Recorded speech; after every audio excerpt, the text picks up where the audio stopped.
Gentlemen, we're approaching the drop zone. We have one shot to land on that platform. We may have defenses, so pull your chute as late as possible.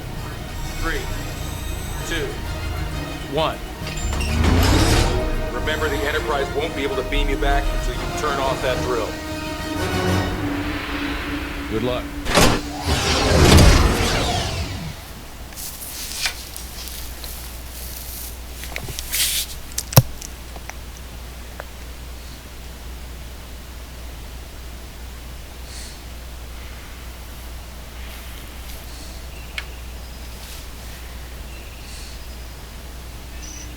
Awaiting is entering the atmosphere, sir.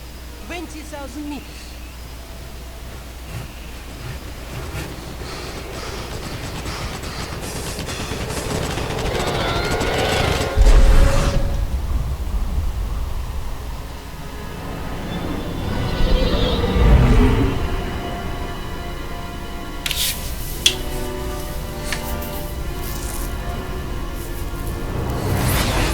Approaching the platform at 5,800 meters. Kirk Enterprise. Distance to target 5,000 meters. 4,600 meters from the platform. 4,500 meters to target. 4,000 meters. 3,000 meters. 3,000 meters. 2,000 meters. Pull and shoot.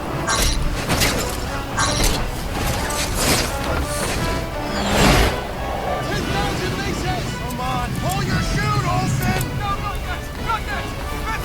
Meters! Pull your chute! Olsen, pull your chute! 1,000 meters!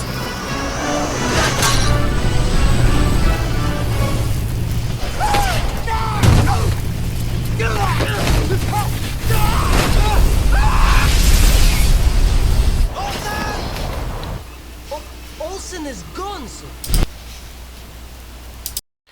Okay, welcome to our final topic, concepts in biomechanics, guys. As promised, this is the online version of this lecture that I will be posting for you in place of our in-person lecture. So, yes, you are in the right place. This, along with the fact that that clip is pretty epic, but it also does relate to what we're going to be talking about here today. So I will actually make that connection a little bit later on in this lecture. So anyways, without further ado, let's get into it here.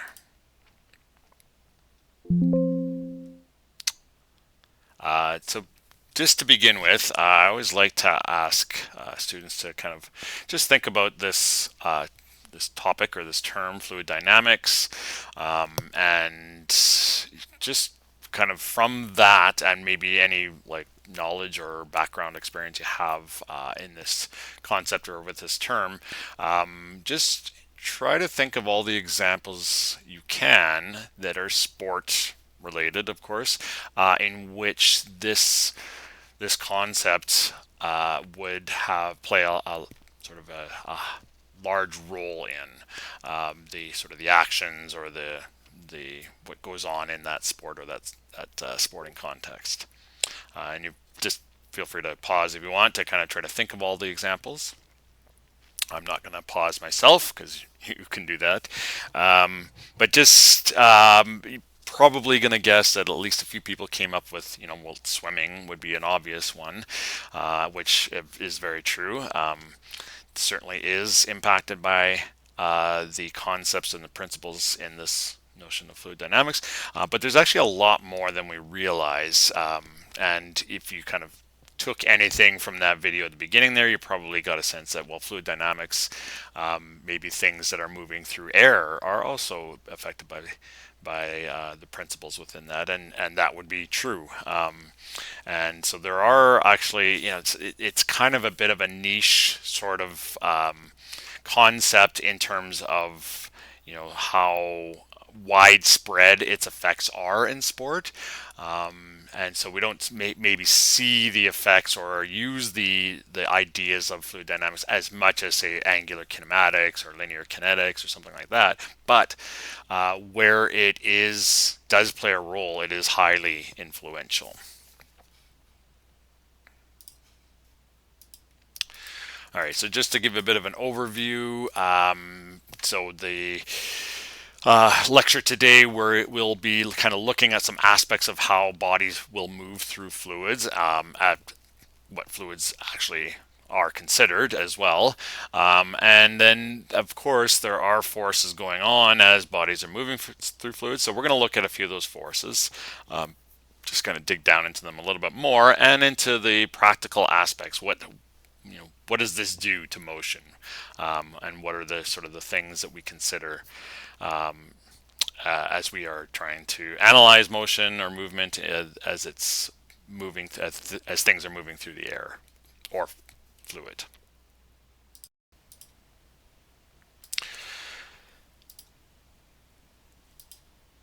Okay, so just a little bit more here about what we're doing. So we are going to be looking at the effects of forces that are created when an object travels through a fluid, but not just that. It's also going to be, we're going to look at situations of objects that are not moving in a fluid and what else is going on there.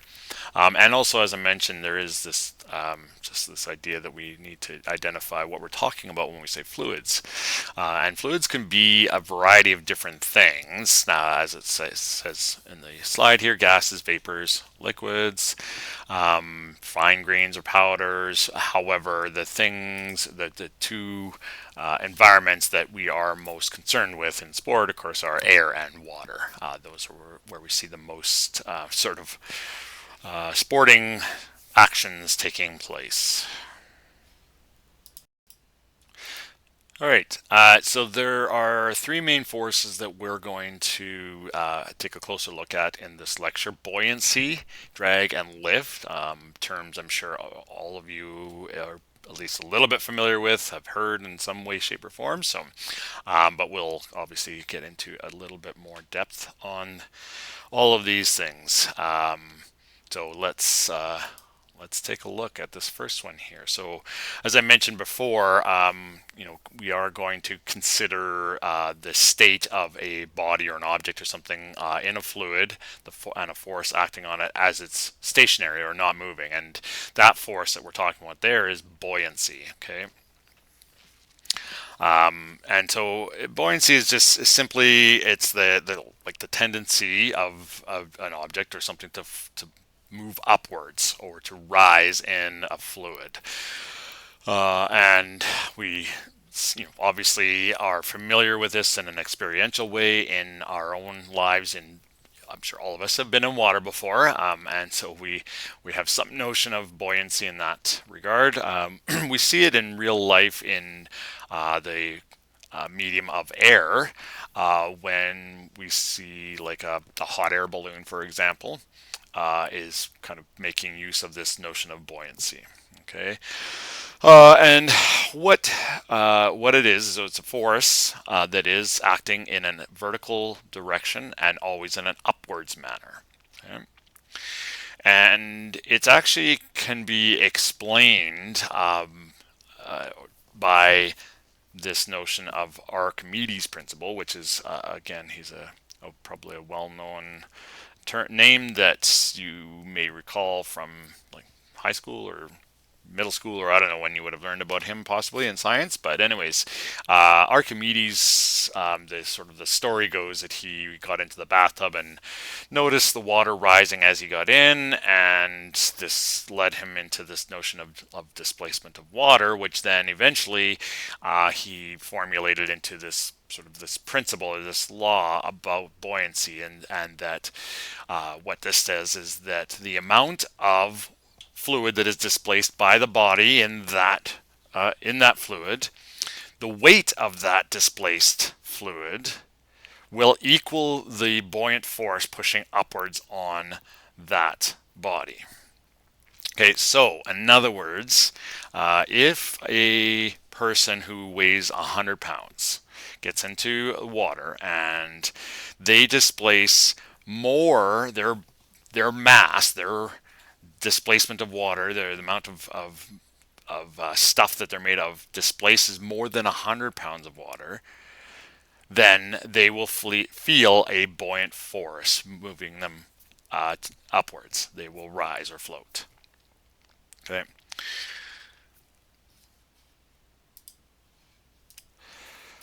All right, so it might be helpful to kind of think of what's going on here in the context of a very simple thing, really. I mean, the submarine obviously has lots of complex moving parts and everything, but essentially how it works in terms of rising or sinking in the water is very simple, and it makes use of this idea of buoyancy. What's going on in a submarine is it has these ballasts. Okay, so these are the tanks that are either filled with water or not.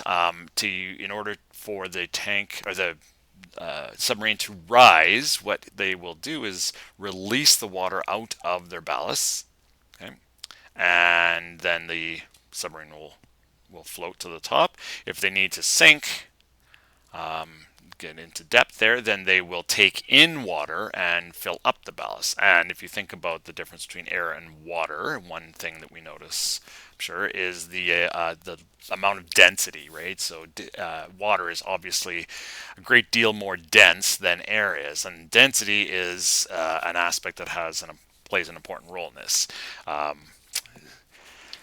Density is essentially just the mass per unit of volume, right? So more squished together, greater density means, in terms of buoyancy, means less buoyancy for that object or that body.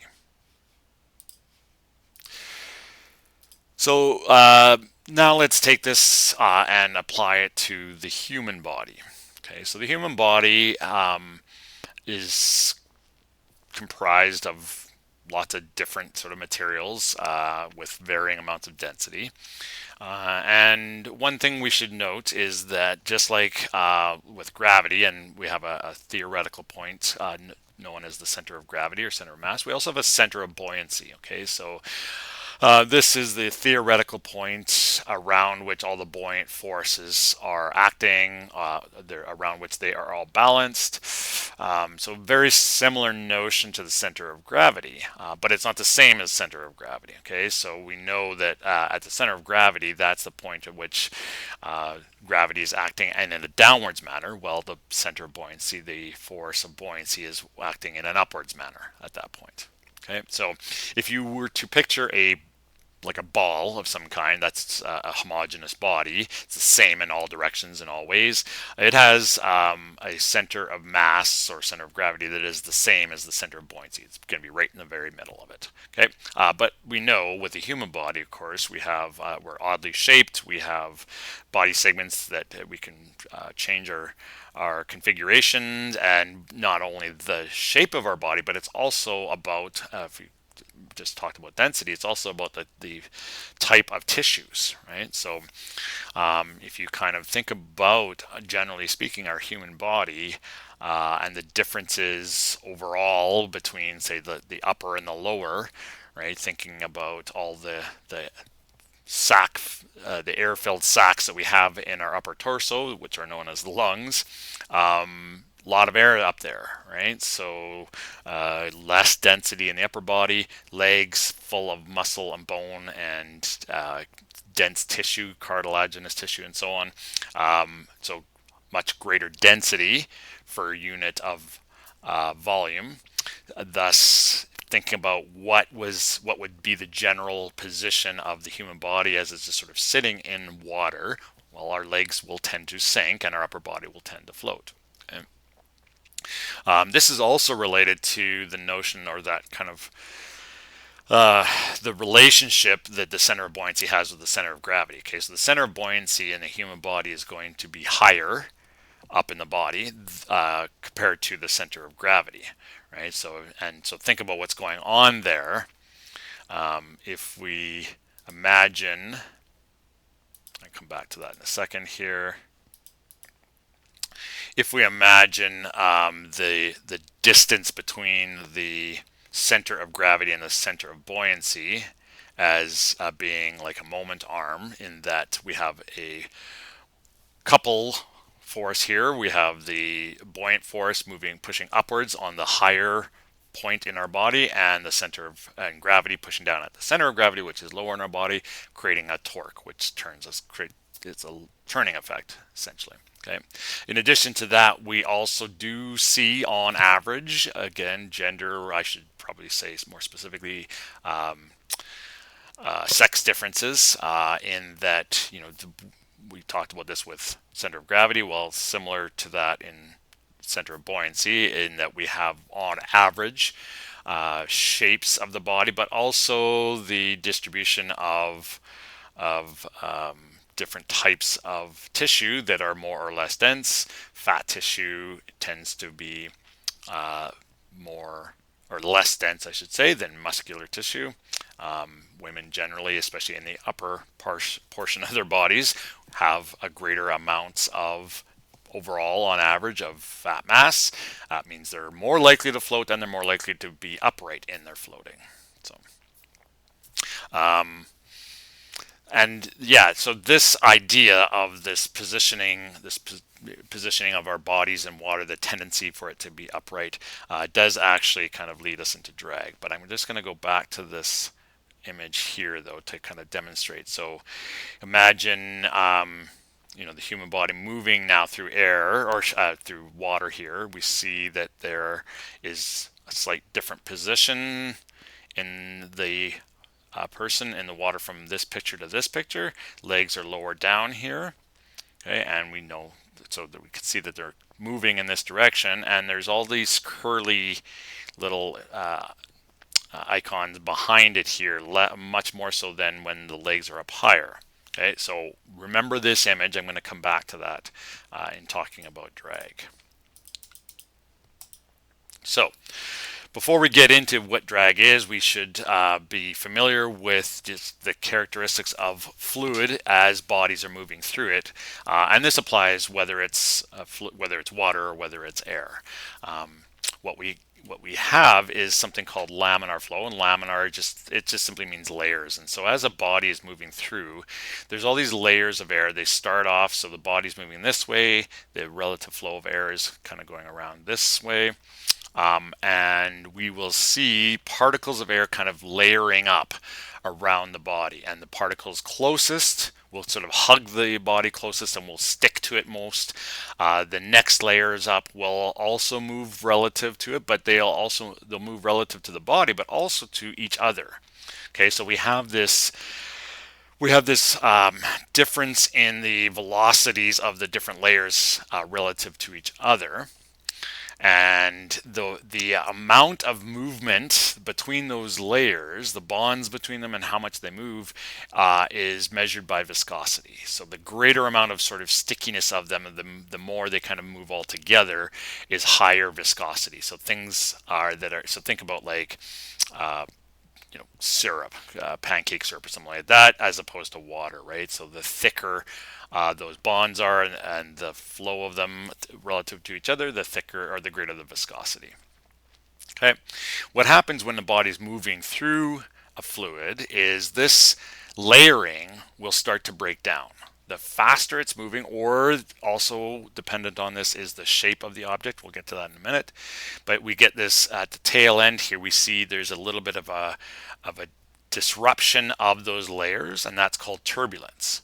Coming back to this picture, okay, so here we have an object that is, legs are sunk down more into the water, and we see that this is representing the turbulence. There's a greater amount of turbulence there as opposed to this one with the legs higher in the water. Okay, all right, so now that we've got that notion of a laminar flow, we can kind of look more closely at drag here. So drag is a force, and it is a force that opposes the forward motion of an object moving through a fluid. Okay, so it acts opposite to the propelling force. And we have three kinds of drag: surface or friction, form or pressure, and wave. Okay, but just quickly before we get into these specific kinds of drag, I just want to mention a force that we're not really talking about here, and then another aspect that's important to all this in terms of sort of how these all interrelate, moving forward and the opposing forces against moving forward. And so we're not going to really get into thrust at all, but thrust is the force in fluid dynamics that is what moves an object in the direction it's wanting to go in, right? So it's the propulsive force. In the case of like a swimmer, that's obviously the arms moving through the water, pushing the water back, and the legs kicking. Okay, so that's our thrust. And the streamlining is the trying to sort of the positioning and not just positioning, but the manipulation of the body in some way, shape, or form in order to reduce the amount of drag. And that amount of drag that's felt by the body will be increased in part due to both the amount of thrust there is, the greater amount of thrust, the greater amount of drag there's going to be, so the more important streamlining. But then there are other factors that also increase the amount of drag. So let's look at those. Okay, so first, surface drag, also known as friction drag, because it kind of acts in a similar manner in that it's like the smoothness, the more smoothness of the body, the surface area of the body that is moving, the less force of surface drag or friction drag that is felt. Okay, so if you remember the laminar flow, the layer that is immediately next to the surface, what happens is it kind of catches on any kind of projections or imperfections or anything, and it slows it, which then of course is creating greater pressure or greater force against the movement forward. Okay. Four things that influence this kind of drag. The relative velocity of fluid flow. So in other words, and I've kind of mentioned this before, basically how fast the object is moving through the fluid. The faster it's moving, the greater amount that surface drag is going to affect it. Okay. The amount of surface area of the body. So unlike friction, this amount of surface area is a factor in influencing how much surface or friction drag is felt. The viscosity of the fluid, so that makes sense, right? The thicker the fluid, essentially, the greater it's going to be sticking and slowing down, or causing a force against the movement forward. And then finally, roughness of the body surface. Okay. And so this just probably, or maybe hopefully, brings to mind some of the strategies that are used in sports that are sort of more greatly affected by things like drag. So in swimming, we see things like swimmers shaving their bodies. Right? The hair on the body actually does have an influence on the amount of drag felt. Right? Swim caps are shaving the head. The tight-fitting, form-fitting Lycra type bathing suits. Same thing with something like speed skating, cycling. There's the spandex or Lycra kind of outfits that are meant to smooth the surface as much as possible. Okay. So a lot of different strategies that are used in sports that actually are highly influenced by this notion of surface drag. Okay. All right, that takes us to the next type of drag, form drag, and just like it sounds, it's the shape of the object. More importantly, the shape that is sort of presented, the leading edge shape of the object as it's moving in the direction that it's moving. This is where we connect back to the video of Captain Kirk and his compatriots falling through the air there. Where we saw them in their free fall, we saw them in the sort of position, I'm going to call that the James T. Kirk position, where they were, straight, head down, legs straight above them, arms like right by their sides, and trying to get down to the surface as fast as possible. So this would be as opposed to like in skydiving, think of skydiving of the sort of the spread eagle position with the front of the body being the leading edge moving downwards and the arms and legs spread out wide. Two very dramatically different positions or forms particularly as they relate to the direction of the flow or motion of the body. Okay, and what's going on there is the different forms are creating different amounts of turbulence behind them. Okay, and then again, going back to those images, the image of the swimmer in the water, or the laminar flow moving around that object, what we see going on here is the laminar flow as it moves around the object. The faster it's moving, that object is moving, and or depending on the shape of it, the less streamlined it is, the more the layers will move away from the object and begin to get all mixed up. And again, that mixed up layering is turbulence. The more turbulence there is behind the object, the less pressure there is there compared to the pressure at the front of the object. So the leading end or the leading aspect of the object as it's moving in its motion there. And so the greater the difference in pressure from the front to the back, the greater the force is felt. And the force is always going to be from the high to the low, the high pressure to the low pressure.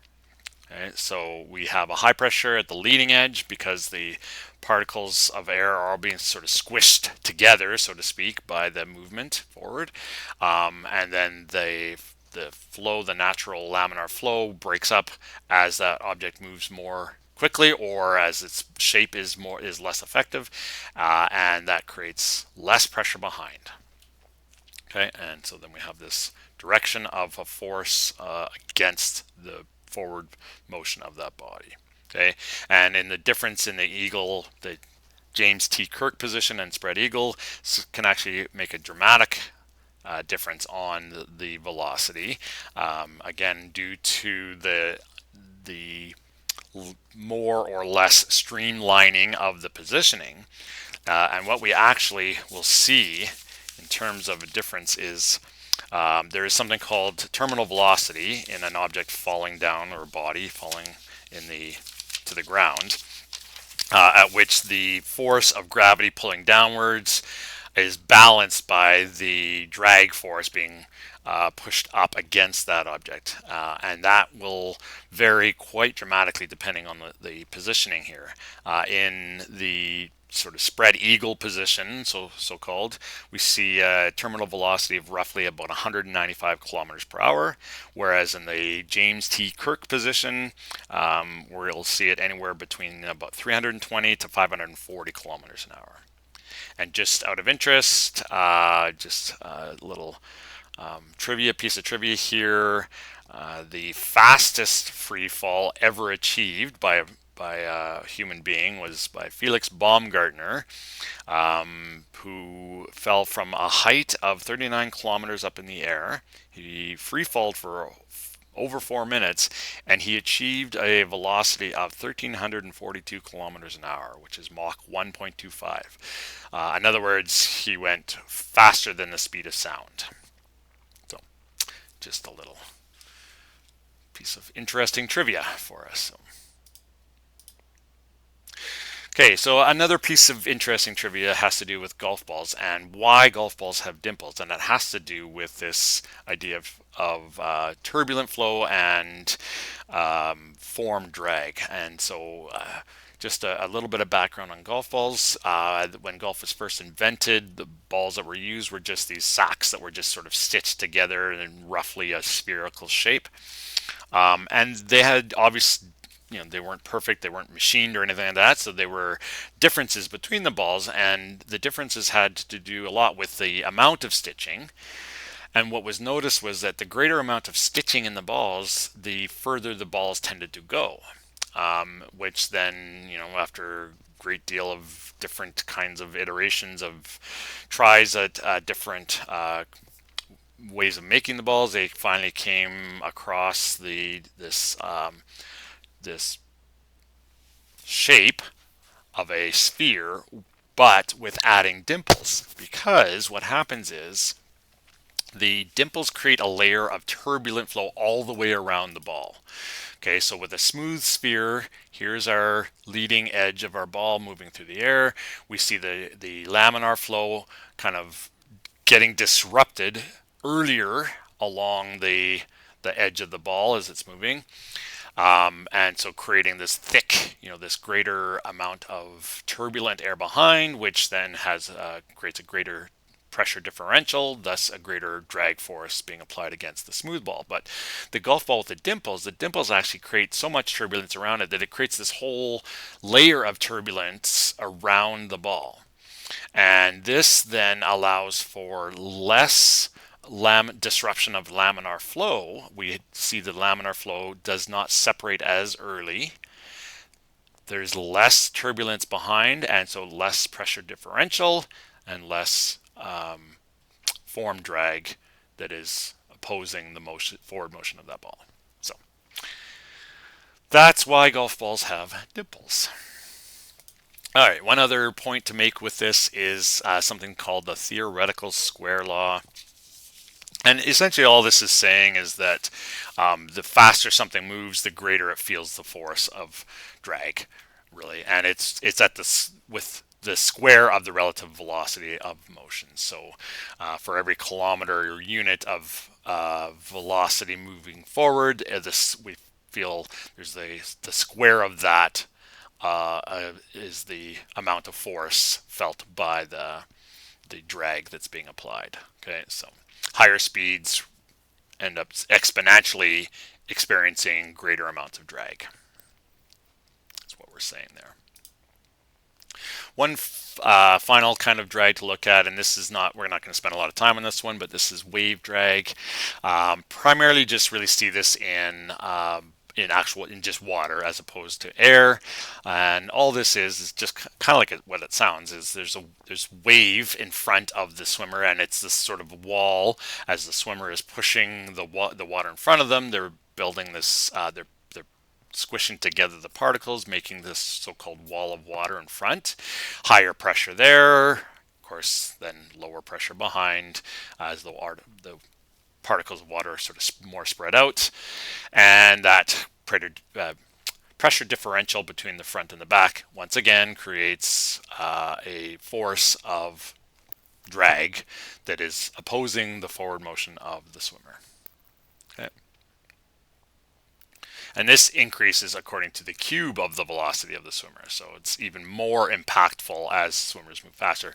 But we don't see the same degree of speed with swimming as we do, with other forms of motion through fluids. So it doesn't seem to really be as impactful as potentially as form drag can be in really high speeds. So. Okay, this now takes us to our last force that we're looking at, which is known as the force of lift. Lift is, again, I'm sure a force that you are probably somewhat familiar with, and it works in a different direction relative to the motion of the body. So where drag is opposing and in the same plane of motion as the motion of the body, lift is actually at right angles to the relative motion of the body. Okay, so once again we see in lift there is a pressure differential on opposing sides of the object, but it's a bit different here. And just to note, the lift, while it implies upwards, it actually can be upwards or downwards. It's important to note that it's perpendicular to the flow of the relative flow of the fluid around the object, or to the motion of the object. Okay, and it is sort of informed by this idea of Bernoulli's principle. Okay, and Bernoulli's principle is explained here. I'm going to attempt to draw a picture here to try to show how this works with an airplane wing. So bear with me. All right, hopefully this works. So I'm going to try to draw an airfoil, which is just an airplane wing essentially. and it's the cross section of it here. Okay, so we're looking at like the side of an airplane, and we've cut or chopped the wing in half, so to speak, just right somewhere in the middle there, and the motion of the wing is in this direction here. Okay, sorry, that looks a little funny, but anyways, so the air is flowing around it like this. So we see the flow of air. So we have a system of particles. Okay, so we have, again, it's laminar flow happening here, and we have a certain system. So these particles are moving like this towards and there's two layers here. Okay, so we have this system of particles that is about to be separated by the airfoil as they move around. They need to come back together at the end of the airfoil together, according to Bernoulli's principle. And so we have these particles of air moving around the top of the wing of the airfoil and coming back together here with the particles of air that are flowing underneath the wing. And if you notice something about this shape of this wing, that there is a greater distance. It's curved on the top here. That means there's a greater distance on the top than there is in the bottom. However, these particles on the top must get to the same place at the back of the wing here at the same time as the particles in the bottom. But the particles in the bottom don't have to move as great of a distance. Thus, the particles on top have to move faster, and you notice they're more spread apart. So what happens here is we have higher pressure down here, lower pressure on the top. And if you recall, the direction of force in a pressure differential will always go from the high to the low. Okay, so this is the force of lift being created by the pressure differential. High pressure on the bottom, low pressure on the top, forces the wing to go up. And that is lift in action. Okay, I just want to show a quick video here to help explain one further sort of idea or concept that's related to lift. And so I'm just going to show a clip here of Well, it dipped and it's gone in. What a magnificent strike! So this one is not You as good will a not view see here. many better Watch free this. kicks.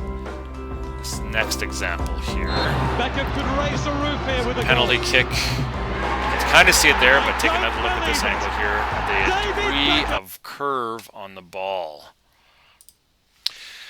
So we see that happen in a lot of different sports. We see the path of a ball as it's being projected through the air.